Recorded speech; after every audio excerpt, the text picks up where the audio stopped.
Check দাতাকে মাননীয় আদালতের সামনে অবশ্যই তিনটি প্রশ্নের সম্মুখীন হতে হবে এবং সেই প্রশ্নগুলোর উত্তর অবশ্যই তাকে দিতে হবে। কেন তিনি একটি ফাঁকা স্বাক্ষরিত চেক রেখে দিয়েছিলেন?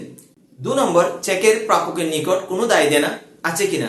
3 নম্বর, চেক হারিয়েছে কিংবা চুরি হয়েছে কিনা? এই প্রশ্নগুলোর অবশ্যই উত্তর মাননীয় আদালতের সামনে চেক দাতাকে দিতে হবে।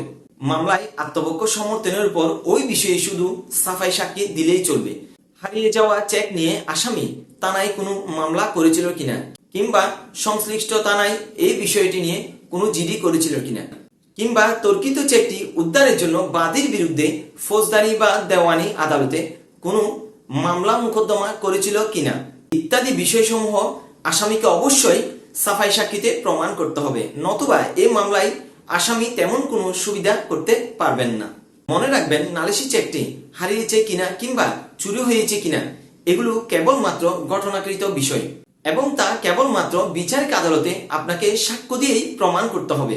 একটি মামলার 4 শুনানির সময় আসামি পক্ষ হতে দাবি করা হয় যে চুরি হয়ে যাওয়া চেকটি বাদী আসামির ম্যানেজার হিসেবে চাকরি করা অবস্থায় চেকটি চুরি করে এবং সেই চেক দিয়ে পরবর্তীতে তিনি মামলা করেন। আলোচ্য মামলাটিতে তড়িঘড়ি করে আসামির বিরুদ্ধে চার্জ গঠনের সুযোগ নেই।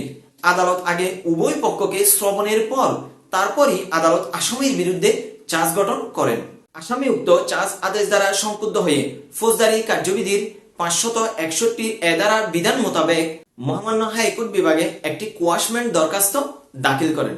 গত 5/11/2017 তারিখে নিষ্পত্তিকৃত মামলা ক্রিমিনাল মিসকেস নাম্বার 3297/16 আনডিপুটেড মহামান্য হাইকোর্ট এই বিষয়ে মন্তব্য করেন।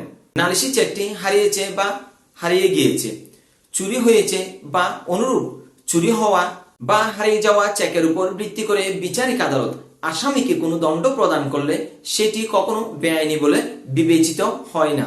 আসামি যদি ওই চেক চুরি হয়ে যাওয়া কিংবা হারিয়ে যাওয়ার বিষয়ে ব্যাংকে অবগত না করে কিংবা সংশ্লিষ্ট থানায় যদি কোনো জিডি না করে তাহলে অনুরূপ প্লি দ্বারা আসামি কোনরূপ সুবিধা পাবে না বা পেয়ে থাকে না। বিষয়টি আলোচনা করতে গিয়ে M A. Azam Chowdhury versus A B M. Asaduzzaman 13 ADC 2016 পৃষ্ঠা নাম্বার 79 মামলায় আপিল বিভাগও একই মন্তব্য করেন। কাজেই চেক দেওয়ার পর চেকটি হারিয়েছে কিংবা অ্যাকাউন্ট ক্লোজ করা হয়েছে কিংবা স্টপ পেমেন্ট করা হয়েছে অথবা থানায় জিডি করা হয়েছে এবং ফৌজদারি আদালতে মামলা করা হয়েছে, এই ধরনের বিষয়গুলো নিয়ে আসামির পার পাওয়ার কোনো সুযোগ নেই।